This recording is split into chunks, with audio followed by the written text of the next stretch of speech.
নমস্কার, আমি মিলন স্যার, পাল একাডেমি সেন্টারে তোমাদের সকলকে জানাই স্বাগত। আজকে ক্লাস 9-এর 2 নাম্বার পার্টের বা 2 নাম্বার অধ্যায়ের ফিজিক্যাল সায়েন্সের বিশেষ করে শেষ টিউটোরিয়াল। এর আগে তোমাদের ফিজিক্যাল সায়েন্সের এই 2 নাম্বার অধ্যায়ের বেশ কয়েকটি আমি ক্লাস আপডেট দিয়েছি। যারা দেখোনি একটু দেখবা। ব্যাখ্যা থেকে শুরু করে আমি গাণিতিক উদাহরণ নিয়ে আলোচনা করেছি, কিন্তু আজকের এই টিউটোরিয়ালে তোমাদের সাথে আমি যা আলোচনা করতে চলেছি, তোমরা এখান থেকে পরীক্ষাতে 100% কোশ্চেন পাবেই পাবে। ওকে, যাই হোক, আমরা আর বেশি কথা বলবো না, আমরা সরাসরি চলে আসি। একটু যদি খেয়াল করো তাহলে দেখতে পাবে এই যে আমি question Q Q Q means question সুন্দরভাবে লিখে রেখেছি। প্রত্যেকটি কোশ্চেনের আজকে ব্যাখ্যা তোমাদের জানতে হবে, বুঝতে হবে। ওকে, প্রথম কোশ্চেনটা একটু খেয়াল করো, দেখো কি বলেছে। বেগ ও ত্বরণের অভিমুখ কি ভিন্ন হতে পারে? বেগ এবং ত্বরণের অভিমুখ কি ভিন্ন হতে পারে? তার মানে বেগ থাকবে একদিকে এবং ত্বরণের অভিমুখ থাকবে আর একদিকে। এরকম কি কখনো ঘটনা ঘটতে পারে? অবশ্যই পারে। কিভাবে? মনে করো কোনো একটি বস্তু কণা বা কোনো একটি পাথর খণ্ডকে যদি আমরা নিচে থেকে উপরে ছুরি বা ঢিল দেই, সেক্ষেত্রে ওই পাথর কণাটির গতিবেগ থাকে কোথায়? ঊর্ধ্ব দিকে, ঊর্ধ্বে থাকে, তাই না? ঊর্ধ্বের দিকে হচ্ছে তার বেগ থাকে। কিন্তু সেই পাথর খণ্ডের ত্বরণ সর্বদা নিম্নমুখী হয়। ওকে, তার মানে কোনো একটি বস্তু কণাকে যখন আমরা ঊর্ধ্বে ছুড়ব, তখন বস্তু কণার বেগ থাকবে ঊর্ধ্বমুখী এবং সেই বস্তু কণার ত্বরণ থাকবে নিম্নমুখী। সো আমরা কোশ্চেনটি থেকে তাহলে বলতে পারি যে বেগ এবং ত্বরণের অভিমুখ ভিন্ন হতে পারে। অবশ্যই ভিন্ন হতে পারে, অবশ্যই আলাদা হতে পারে। বোঝা গেছে? 2 নাম্বার কোশ্চেন। এবার ত্বরণ শূন্য কিন্তু বেগ থাকতে পারে কি? দেখো, এরকম ঘটনা কি কখনো হয়? ত্বরণ শূন্য আবার বেগ থাকবে, তার মানে বেগ আছে অথচ ত্বরণ শূন্য। আমরা কি জানি? বেগ যখন বৃদ্ধি পায় সেক্ষেত্রে ত্বরণ হয়, এবং বেগ যখন হ্রাস পায় সেক্ষেত্রে মন্দন হয়, তাই না? কিন্তু এখানে বেগ আছে অথচ ত্বরণ শূন্য। কোন পরিস্থিতিতে এরকম হতে পারে? অবশ্যই হতে পারে কোনো গতিশীল বস্তুকণা যদি সমবেগ নিয়ে চলে, কোনো গতিশীল বস্তুকণা যদি সমবেগ নিয়ে মানে সমান বেগ নিয়ে চলতে থাকে, তার মানে সে বেগের না বৃদ্ধি করবে না হ্রাস করবে। এরকম ঘটনা যদি না ঘটে, অবশ্যই চলতে পারে না। ঘন্টায় 80 কিলোমিটার বেগে চলছে একটা গাড়ি, ঘন্টায় 60 কিলোমিটার বেগে চলছে, চলতেই পারে। তাহলে ঘন্টায় 80 কিলোমিটার বেগে ও একটানা চলছে, তাহলে সেক্ষেত্রে কি হবে? বস্তুর ত্বরণ অলওয়েজ জিরো, কারণ সে বেগের কোনো পরিবর্তনই করেনি। তাহলে অবশ্যই ত্বরণ হবে না, সেখানে মন্দন হবে না, তার মানে ত্বরণ সেখানে জিরো। ওকে, বোঝা গেছে? এইবার আসি 3 নাম্বার কোশ্চেন। বেগ শূন্য কিন্তু ত্বরণ থাকতে পারে কি? বেগ শূন্য কিন্তু ত্বরণ থাকতে পারে কি? আমি যখন 1 নম্বরের ব্যাখ্যাটা দিলাম, সেক্ষেত্রে একটু খেয়াল করো। অবশ্যই থাকতে পারে। কিভাবে থাকতে পারে? কারণ 1 নম্বরে যে ব্যাখ্যাটা বললাম আমি, একটা পাথরখণ্ডকে বা একটা বস্তুকণাকে যখন আমরা উপরের দিকে ছুঁড়েছিলাম বা ঢিল মেরেছিলাম, তখন বস্তুকণাটির বেগ ছিল ঊর্ধ্বে। কিন্তু সেই বস্তুকণাটি একটা সময় স্থির হয়ে যাবে। যে সময় স্থির হয়ে যাবে সেই সময় তার বেগ অলওয়েজ জিরো। তার মানে কি? তার গতিবেগ তখন শূন্য। মানে একটা পাথর কণাকে বা একটা বস্তু কণাকে যখন আমরা উপরের দিকে ছুড়ব, সে একটা নির্দিষ্ট সময়ের জন্য কি হবে, বা কোনো একটি মুহূর্তে তার বেগ শূন্য হয়ে যাবে, জিরো হয়ে যাবে।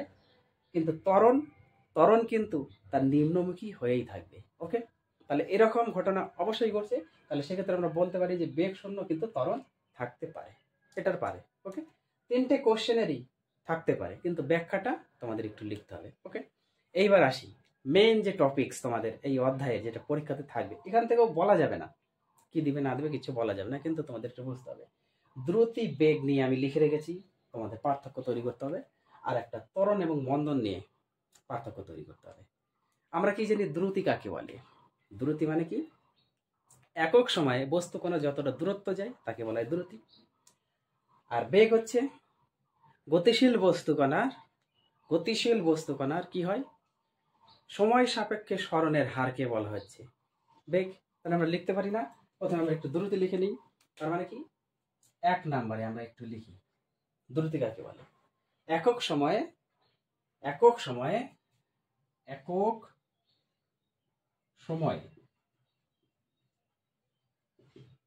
বস্তুর বা বস্তু কণার একক সময়ে বস্তু কণার মোট দূরত্বকে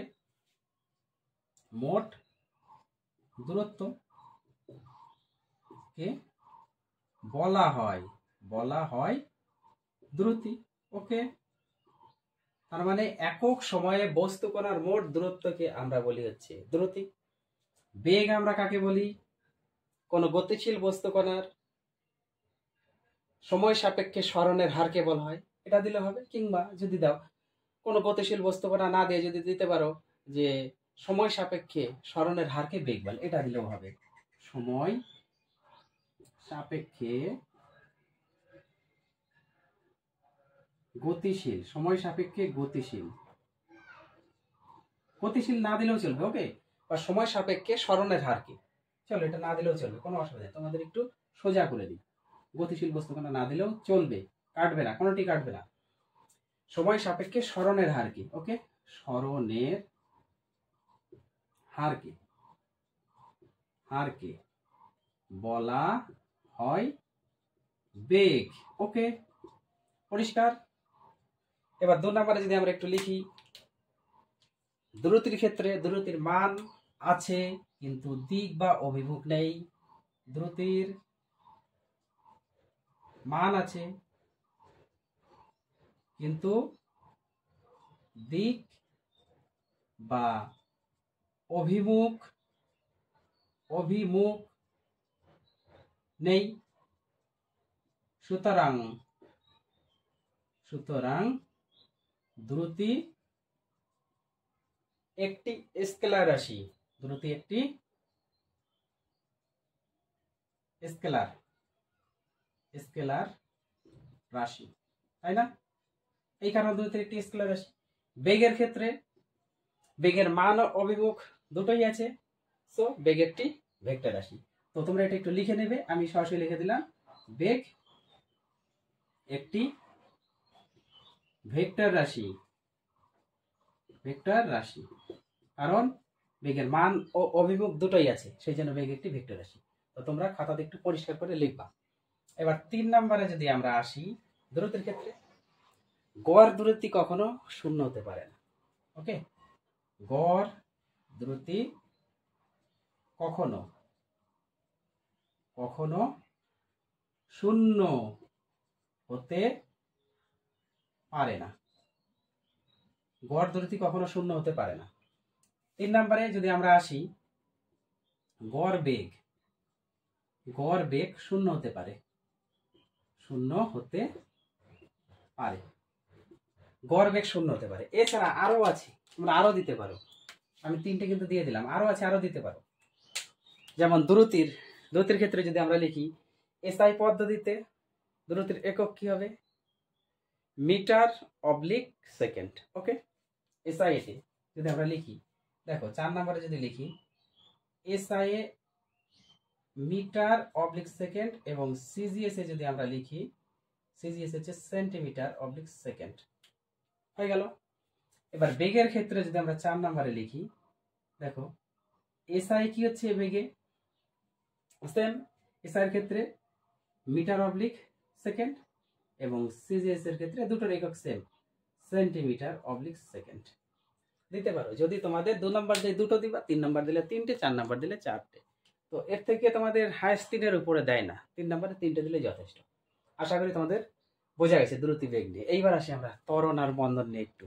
ওকে, ত্বরণ কি মনে আছে? ত্বরণ বেগ বৃদ্ধির হারকে বলা হয় ত্বরণ।